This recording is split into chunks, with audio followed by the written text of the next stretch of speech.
Hey guys, welcome to Technibility, your source for no-nonsense tech. My name is Berge, and we got the Galaxy Note 4 here today. We're going to go ahead and review it. So let's get straight to the point. Again, thank you guys for watching Technibility, your source for no-nonsense tech. Don't forget to hit the subscribe button below. Also, don't forget to check out all our other content. All right, let's go ahead and get started. You can see here's the box.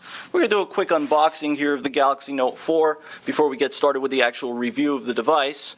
All right, so you can see I'm going to open the box here and just put the device to the side. Okay, now you can see in the actual box, you get the SIM card, you got all the manuals and everything, and of course you have the charger, the headphones. Now it comes with headphones. In previous years, Samsung didn't include headphones into their devices. Now the headphones do come with the Note 4.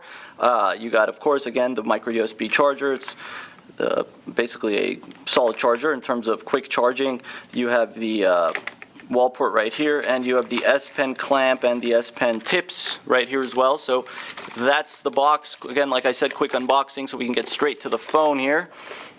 All right, here it is, guys. Here's the bad boy itself, the Samsung Galaxy Note 4. This device has been highly anticipated, not only for current Note users, but for new users alike and new phone buyers. I'm a big fan of the Note line. You guys can see the reviews we have of the Note 3 and the comparisons that we did with the Note 3 versus a variety of other phones. All right, going through the spec rundown here, this is a thin device. It's 8.5 millimeters in thickness, so it's not as thin as, say, the iPhone 6 Plus, which is 7.1 millimeters, but it is still fairly thin. Micro USB port on the bottom. You have the volume rockers right here. You got the 3.5 millimeter headphone jack up top with the IR blaster. Okay, over here you have the power button. And on the back, you can see, of course, you have the back plate, which does pop off. Now you can switch back plates. They have a variety of different colors that you could purchase. If you take the battery, the back plate out, you have the 3220 milliamp battery, the micro SIM card, the micro SD, of course, the speaker right down below, and the S Pen. All right, you got the 16 megapixel rear camera with flash. This thing is running on a 1440 by 2560 display, 5.7 inches. So it's the same in terms of size to the Note 3. Renders 515 pixels per inch. It's Super AMOLED, of course. Gorilla Glass 3. You have all sorts of different bells and whistles in terms of software. Now, in terms of internal storage, it's 32 gigabytes with 3 gigabytes of RAM. You can up the micro SD card up to 128 gigabytes. It also has a, again, 16 megapixel rear camera. All right, so a bunch of little bells and whistles with the rear camera. 3.7 megapixel front-facing camera. It has wide shot on the front-facing camera, so in terms of wide-shot selfies, it does have that feature. It also has dual-shot, simultaneous HD video, image recording, etc., etc. All right, this thing is running TouchWiz with Android 4.4.4 KitKat on a Snapdragon 805 processor with an Adreno 420 GPU. This thing is clocked in at 2.7 gigahertz, guys. 2.7 gigahertz. This thing is definitely fast on a Snapdragon 805 processor. Again, it's got a 3220 milliamp battery. All sorts of different bells and whistles in terms of software, which is exactly what we're going to get into now. All right, you can see right off the bat, in terms of the design of the front of the phone, it's gorgeous. It's got this nice little curve going on, not quite like the Edge, but it does have this little curve going on. You have the home button, the multitasking button, as well as the back key. You can see the multitasking now here. Slightly different. You can just swipe away apps, all right? Or you could just close them all out like that. Again, going back to the home screen here, check out the notification bar. Before we do that, let's go ahead and check out the lock screen. Now again, you can go into settings and customize this lock screen. You can see it has those bubble effects to unlock. Very similar to previous generation Notes. You have the ability to access the camera, lock screen widgets, you have access to your notification bar. You also have access to the quick settings panel, which you can of course customize by pushing that little button right there. All right, let's go ahead and unlock it. All right, you can see if I use 2 fingers, I can get the quick settings panel. I can edit it if I just click right there. Again, you also have your notification panel. You have notifications, you can just swipe them away, swipe them away, swipe them away.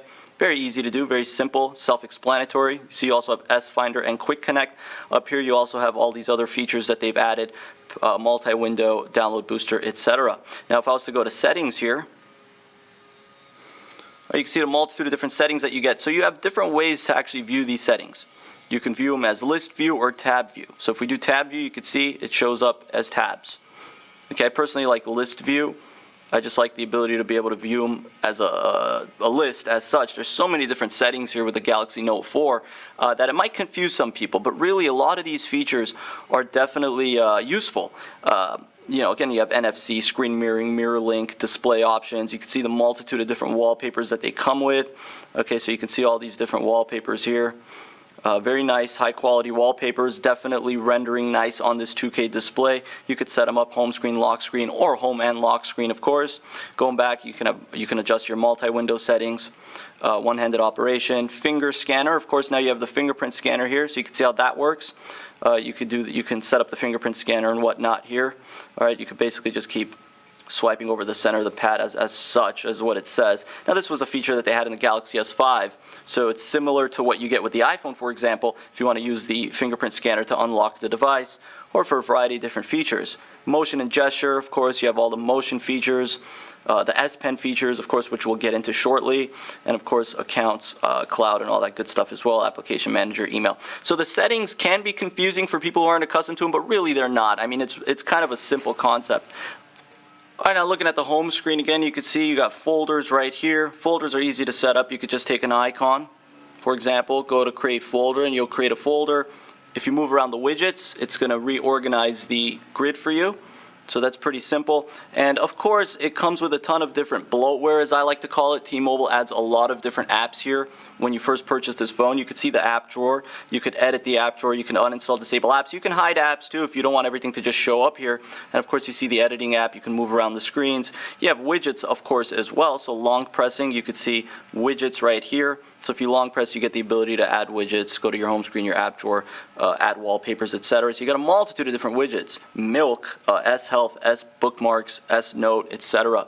So a variety of different widgets as well, which for a lot of people, these are features that they definitely use. I mean, people who have the Note are definitely excited about these features, and they should be. I mean, these are features that I think are useful for a lot of different user bases and consumer bases.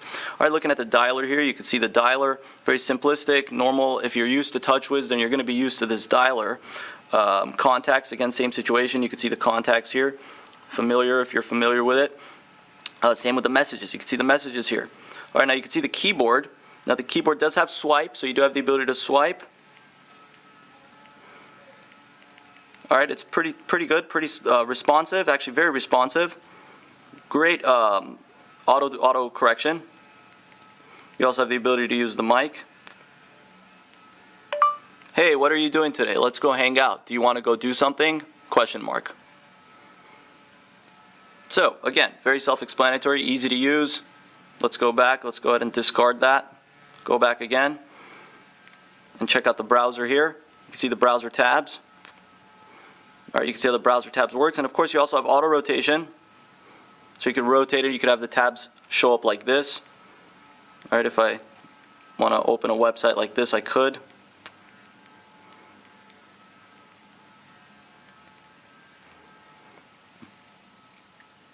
All right, so fast, of course, LTE network on T-Mobile, depending on which carrier you're using. Doesn't have the T-Mobile branding, which I like. Has a good feel to it. Definitely feels good in the hand. Has these nice chamfered edges here.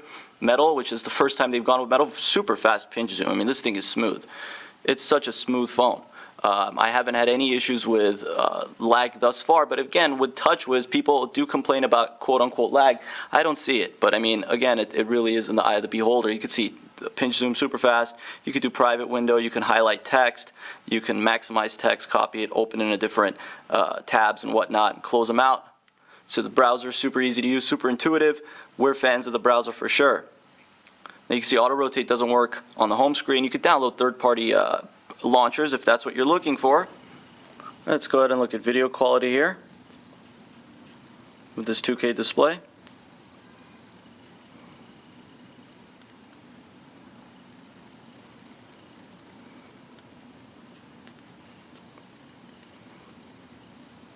Ultra HD video.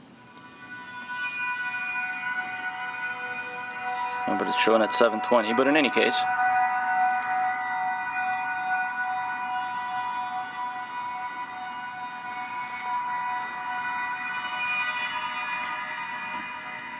Quality's phenomenal.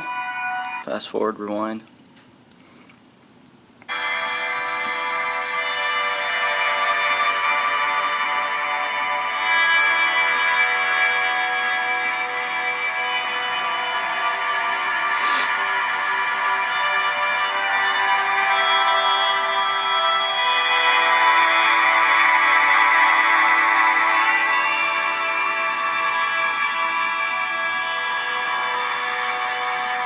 let's exit out, show you guys a game here, Temple Run 2. Looks absolutely phenomenal. The color saturation on this device is absolutely on another level, no doubt about it.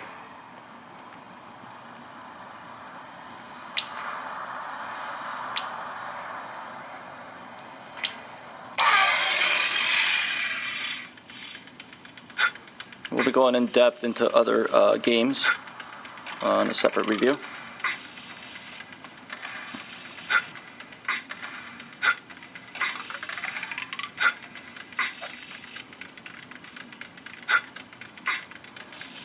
And again, if I want to just close out, I could simply hit the home button, or I can hit the multitasking key.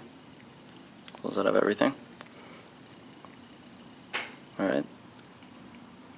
So, pretty self-explanatory, right? Yeah, I think so. Everything is pretty easy to use. It's got an easy learning curve, believe it or not. For all you guys wondering if it does have an easy learning curve or if it doesn't, in my opinion, it does have an easy learning curve, and you can see my scrapbook here as well. So you can set up a scrapbook as well. All right, so going back to swiping away all of these notifications, let's go through some other apps here. All right, you got the calculator, of course. Nice little color scheme. The calendar, Android calendar, TouchWiz calendar, easy to use. We'll check out the gallery and the camera separately. Of course, you have Hangouts if that's what you want to use for your messaging app. All the Play apps and whatnot. Smart Remote, which uses the IR Blaster as a remote control. T-Mobile TV, voice search, visual voice. It's like it's Android, you know. I mean, it is Android, guys. Here's Milk. All right, so let's go ahead and accept that Samsung Milk. And you can see this here. Playing music. Super loud. You can also go to the lock screen here. There it is. Very loud.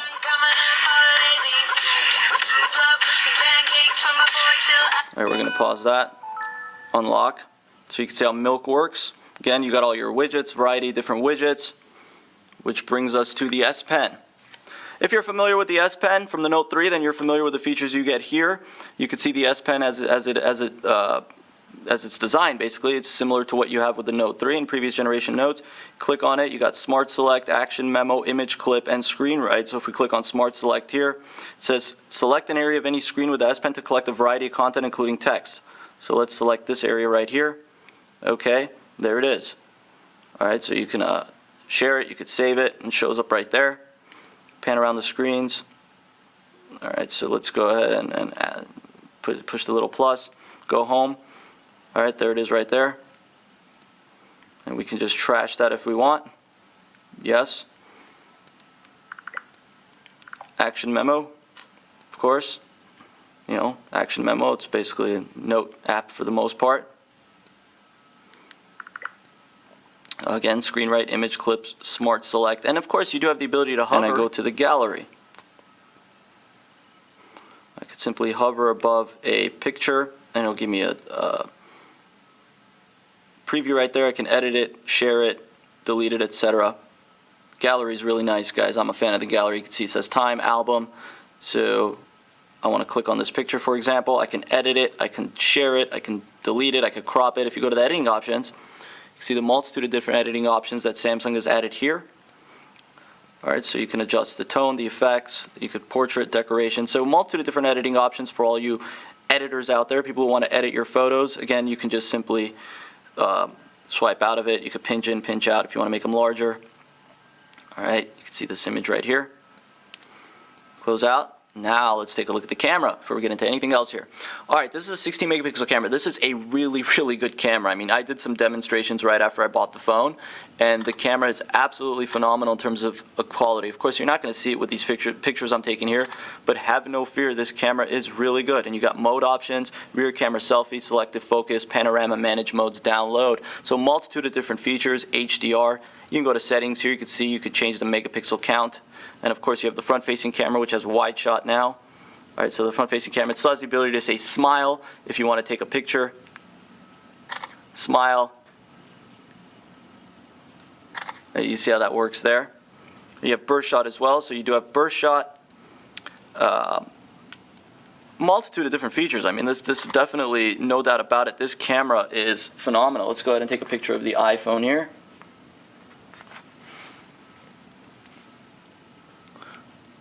All right, you could push the volume rocker if you want to do that, or you could just simply push that right there. And again, go into mode. You have the panorama modes, you have the selfie modes, you have all these different modes. You have video as well. 4K, guys, of course it shoots in 4K. You can pause a video, take a picture of video, stop a video. So you do have 4K recording here. So if we were to go to the video, all right, you could see I can use the S Pen to autofocus and whatnot. Zoom in, zoom out, stop it. All right, let's do video player always.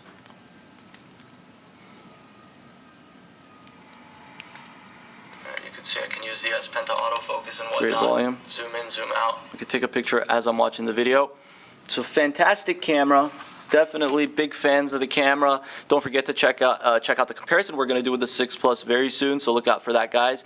The camera is phenomenal. You could see the Milk. Samsung Milk stays right here, so I could play this song even if it's not playing right now, if I'm not in the app. So it does show up in the notification bar. And this is really the true definition of multitasking, this phone right here. So you can see open content and multi-window view. So the multi-window is there as well. So a multitude of different features that you can definitely utilize. I mean, whether or not you're a heavy user, whether you want all these features or you don't, it really opens your mind to all these new things that you may not have had with your iPhone or your HTC or whatever it is that you may have if you're looking to make that jump. It's tempting because it's such a good phone. Again, going back to the camera here, it's such a super nice camera. We have no complaints about this camera. It's definitely high quality. The images come out absolutely gorgeous. The color saturation is phenomenal. Everything about this camera is absolutely fantastic, especially in comparison to the Note 3. And again, you can see how smooth the rendering is on the pinch zoom. Speaking of smooth, let's go ahead and do some speed tests here, just opening and closing apps. Okay, pretty fast. Right, and this thing syncs well with Bluetooth and all that other good stuff if you have any third-party hardware and whatnot. So again, if I go to the multitasking here, I could simply just close out of everything. Easy to use, right? Okay, Google, tell me the weather. It's 71 degrees and partly cloudy in Long Beach. How old is Brad Pitt? Brad Pitt is 50 years old. What is 6 minus 6 plus 3 to the second power? The answer is minus 3,963. Open settings.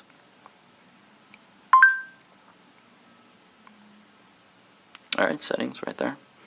Let's go ahead and do a quadrant benchmark here. All right, so quadrant score is 12,991. Not the greatest score. I've gotten better scores before, specifically with the HTC One, but still a pretty solid score nonetheless. So 12,991 on the quadrant. Let's go ahead and zoom in here. All right, let's close out. Run N22 here.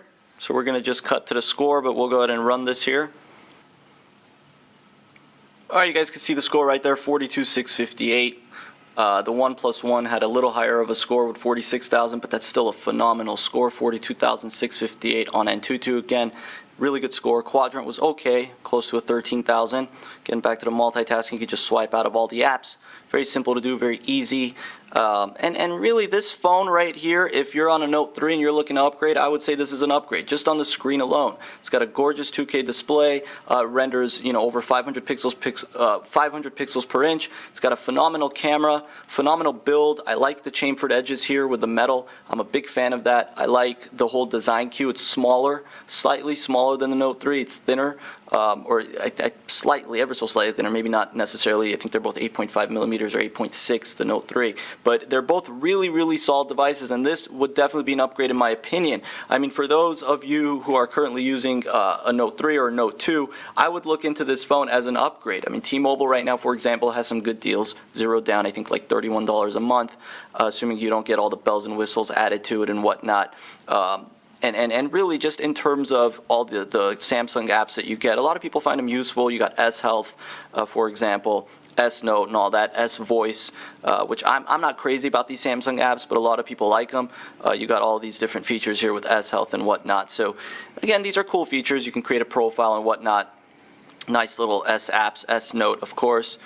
You got S Note, and again, it's in the eye of the beholder whether or not you use these apps. I know a lot of people who do. So for me personally, even though I'm simplistic when it comes to my Android phone, they're still useful for a multitude of different people. So overall, do I think this is a good phone? I think this is a great phone. I'm definitely a fan of the screen. I'm definitely a fan of the build quality. I'm a fan of the S Pen. I like where the buttons are placed. I'm a big fan of the camera. The speed is good. I'm not, I haven't been the craziest fan of TouchWiz. I'm not going to deny that. But it's definitely a solid device. You can see you can get Google now if you long press on the home button. We're going to go ahead and reject that call. You can see how the calls show up as well. There you see multi-window and whatnot. So again, if I want to just take an app and put it there, and you can just hold the back button here and add an app and whatnot. So it says camera only supports pop-up view, but in any case, you can see how that looks right there. So the true definition of multitasking right here, guys. True definition. And of course, if I take the S Pen out, I have the ability to